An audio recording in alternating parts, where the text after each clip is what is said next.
बहुत समय पहले सुदूर पहाड़ों और घने जंगलों के बीच एक समृद्ध राज्य था, वारंधर। यह राज्य कभी अपनी खुशहाली और न्यायप्रियता के लिए प्रसिद्ध था, लेकिन अब वहां सिर्फ डर और अंधकार का साम्राज्य था। राजा विराट सिंह के अत्याचारों ने इसे एक भयावह स्थान बना दिया था। राजा को शक्ति का असीम लोभ था। उसने अपनी शक्ति बढ़ाने के लिए कई काले जादूगरों और तांत्रिकों की सहायता ली, लेकिन वह कभी संतुष्ट नहीं हुआ। धीरे धीरे उसकी आत्मा भी क्रूरता से भरने लगी।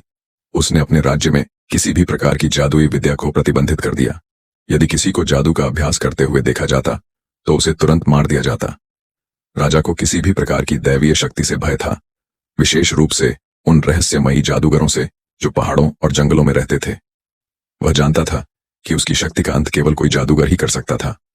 राज्य के घने जंगलों में एक शक्तिशाली जादूगर अग्निवीर रहता था।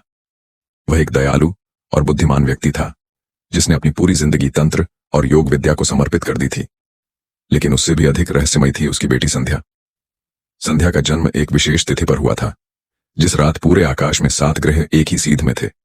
उसके जन्म के समय आकाश में एक दिव्य चमक उठी थी, और तब से ही यह माना जाता था कि वह कोई साधारण लड़की नहीं थी। संध्या की शक्तियां अलौकिक थीं। वह हवा से बात कर सकती थी, पानी को नियंत्रित कर सकती थी, और यहां तक कि अपने विचारों से चीजों को हिला सकती थी। लेकिन उसकी सबसे बड़ी शक्ति थी उसकी आंखें।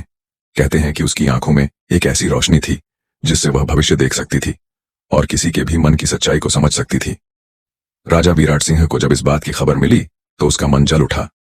उसने सोचा, यदि संध्या मेरी सेवा में आ जाए तो मैं अजेय बन सकता हूं। राजा ने अपने सबसे ताकतवर सैनिकों को भेजा ताकि वे संध्या को पकड़कर महल में ले आए। लेकिन यह आसान नहीं था। जैसे ही सैनिक जंगल में घुसे, वहां एक रहस्यमयी कोहरा फैल गया। उन्हें अजीब सी आवाजें सुनाई देने लगीं, कभी हंसी, कभी रोने की, और कभी गूंजती हुई मंत्र ध्वनि।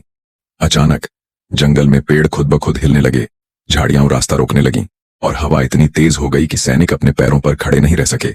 यह सब संध्या की शक्ति थी। उसने अपनी जादुई शक्तियों से जंगल को भ्रमजाल में बदल दिया।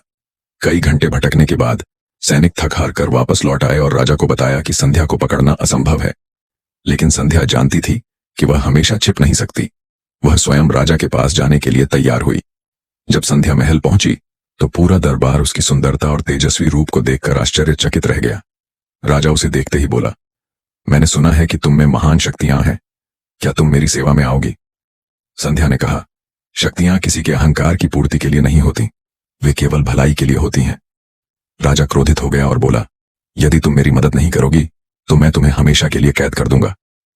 संध्या ने बिना डरे उत्तर दिया, कैद केवल शरीर की होती है, आत्मा की नहीं। राजा विराट सिंह की ताकत का असली रहस्य एक जादुई काल संग्रह मणि थी, जिसे उसने वर्षों पहले एक तांत्रिक से प्राप्त किया था। इस मणि में उसकी आत्मा का एक भाग कैद था। यही कारण था कि वह कभी बूढ़ा नहीं होता था और कोई भी उसे मार नहीं सकता था। लेकिन मणि के बिना राजा एक साधारण मनुष्य बन जाता।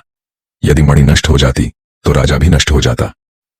संध्या को इस रहस्य का पता चल गया था। अब उसे बस सही समय का इंतजार था। राजा ने संध्या को महल के सबसे ऊंचे मीनार में बंद कर दिया, लेकिन संध्या ने अपनी शक्तियों से महल के गुप्त मार्गों और सुरंगों का पता लगा लिया। एक रात संध्या ने हवा में एक मंत्र फूंक दिया, जिससे जंगल में रहने वाले पक्षियों को संदेश मिला। वे उड़कर अग्निवीर के पास गए और उसे सारी स्थिति बता दी। अग्निवीर ने अपनी जादुई विद्या से संध्या को शक्ति भेजी, जिससे वह अपनी कैद से मुक्त हो सके। संध्या ने दीवार को अदृश्य कर दिया और बाहर निकल गई। फिर वह गुप्त कक्ष में पहुंची, जहां काल संग्रह मणि रखी थी। जैसे ही संध्या ने मणि को छुआ, महल में हलचल मच गई। राजा की चीख गूंज उठी और वह अपने असली रूप में आ गया, एक श्रापित राक्षस जिसने अंधकार की शक्तियों से अपनी आत्मा का सौदा किया था।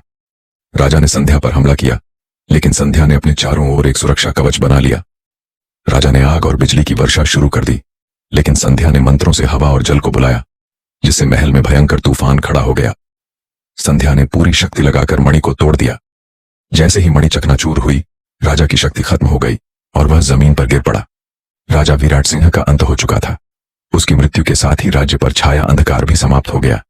जनता ने संध्या को धन्यवाद दिया और उसे अपनी रानी बनाने का प्रस्ताव दिया, लेकिन संध्या ने मुस्कुराकर कहा, मैं केवल अच्छाई का मार्गदर्शन करने आई थी, अब मेरा कर्तव्य समाप्त हुआ। वह जंगल की ओर लौट गई, जहां उसका पिता अग्निवीर उसका इंतजार कर रहा था। अंत में संध्या की कहानी अमर हो गई। लोग उसे एक रहस्यमयी देवी के रूप में याद करने लगे।